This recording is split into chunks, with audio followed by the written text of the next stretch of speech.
You're listening to All Things Real Estate on Full Service Radio, 830 WCRN. Once again, here's your hosts, Gary Kelley and Brad Avergon. Welcome back to the second half of All Things Real Estate. We're doing something a little bit different this time. We're talking less about low interest rates and low inventory levels on housing and more about Thanksgiving traditions, because this show we're recording it on November 10th and it will air this weekend, which is right before Thanksgiving. So we want to spend some time, Brad and I want to spend some time talking about Thanksgiving. Brad, when you in past years, you actually did some volunteer work for Thanksgiving. You want to talk a little bit about that? For the last 15 years, or more actually, I've lost track after 15. I've participated in a kind of a community Thanksgiving meal. It was hosted at the Knights of Columbus. Originally, it was run by the Interfaith Council for all the area churches and synagogues and such, and then it was taken over by another group that kind of, Rotary is involved, different organizations, a lot of multiple organizations, but it's hosted still at the Knights of Columbus. And what we would do is we would go in and we would cook a whole bunch of turkeys and full Thanksgiving meal. And a lot of the supermarkets donated food and just wonderful, wonderful things. The kids in the grade schools would draw pictures and placemats. And what we would do is we would host these community dinner at the Knights of Columbus. So if you were able to, you didn't have somewhere to go, and you wanted to go somewhere for a Thanksgiving meal, you could go sign up. And there was no qualification economically or anything, and you could just come and you would be served a fantastic Thanksgiving meal, and people used to make all these pies, and it was just a really, really great community thing. If you were not able to come, we would deliver the Thanksgiving meal to you, complete with cranberry sauce, pie, stuffing, mashed potatoes, yams, squash, whatever it was. And it was really something. And early on, when my kids were little, we would take the time and I would bring them with me and we would do the deliveries together. And a lot of them were low income households. And I wanted my kids to see, just because we live in a fairly affluent town, it doesn't mean that everybody is as fortunate as we are, and you need to kind of be charitable. So they would come up with the boxes and we would ring the doorbell and bring them in there. We would talk to the folks for a few minutes, and if they wanted to talk, or if they didn't want to talk, we would just leave the Thanksgiving. But it was always that point of being able to see the other side and being able to do something to help. And I really enjoy it. And unfortunately this year we're not going to be able to do it because of COVID. But I miss it terribly and really look forward to it. It was one of the highlights of my year was participating in Yeah, you've been bugging me for a couple of years to participate in that, and I was prepared to do so this year. And now it's going to be a little bit different. I participated in some calls with some groups in Westboro, and I think what they're going to try to do is serve some food out of the senior center. The senior center has a caterer, and I think that what the caterer is going to try to do, besides some, I'm going to say normal meals, is some turkey pot pies and deliver those. I realize it's not the same. At the same time, for people that want to have some interaction, albeit brief, on Thanksgiving Day and know that someone cares for them, I think it's a nice alternative touch to what has been done in past years. I would agree. It's great. I'm glad to hear that they're doing that. I know there's a lot of people that otherwise wouldn't have a hot Thanksgiving meal, and would not have that person coming in and just interacting with them. And I think it's really special. I think it's really terrific that they're doing that. I'm glad to hear that. I guess head cook, chief cook, whatever for that has been Bob Sylvester for 50 years. Yeah. I guess he missed 1 year when he was battling cancer, but other than that, he's always been there. And while they can't do it this year, it does turn out that the Garden Club is having a little parade for him because he's the veteran of the year. So that particular event, the Thanksgiving event, was always the high point of Bob's year. and he's disappointed, but I certainly hope that the recognition and love from the town and surrounding areas for him being Veteran of the Year will be appreciated by Bob.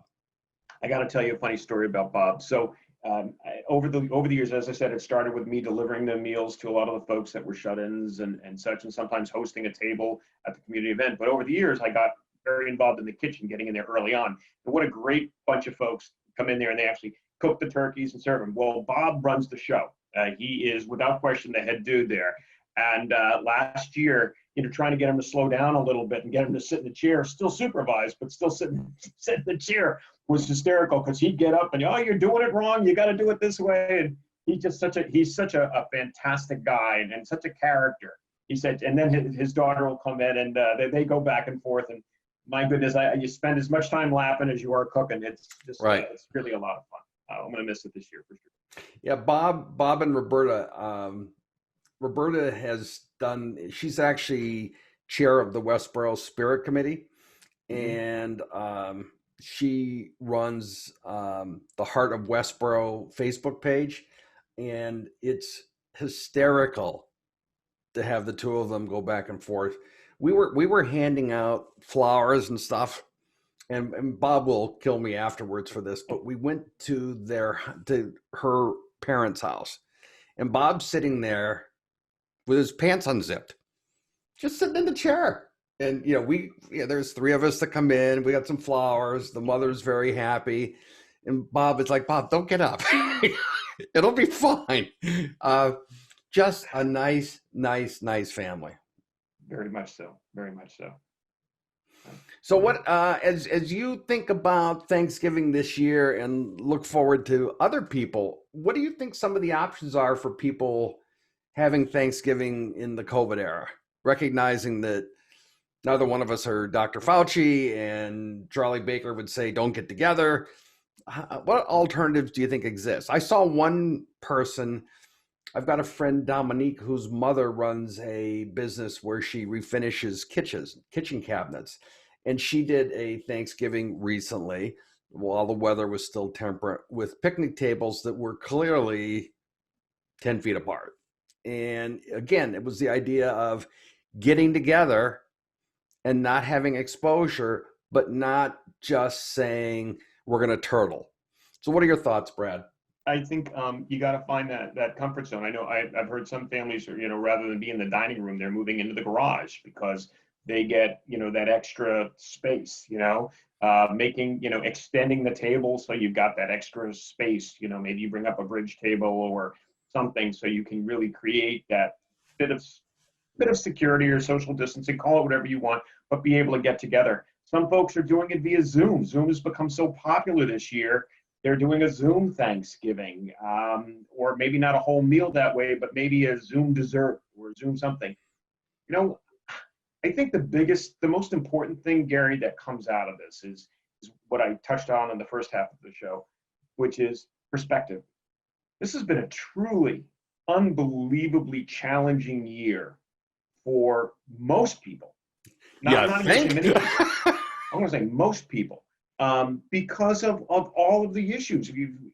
Friends and family and such that have either been affected economically via COVID, or personally via the sickness, or just challenges day to day, homeschooling your kids. It's been a challenging year. And I think this is a moment of reflection and being able to say, okay, it's been tough, but it could be a lot worse. And we're blessed to this year be able to if you're able to sit at the Thanksgiving table with family, we're blessed to be able to do that. We're blessed because we have our health. We're blessed because Pfizer just came out with a drug that may curb this thing a bit. There's so many good things to look forward to that you don't hear every day, especially if you listen to the media or the news. All you hear is this negative.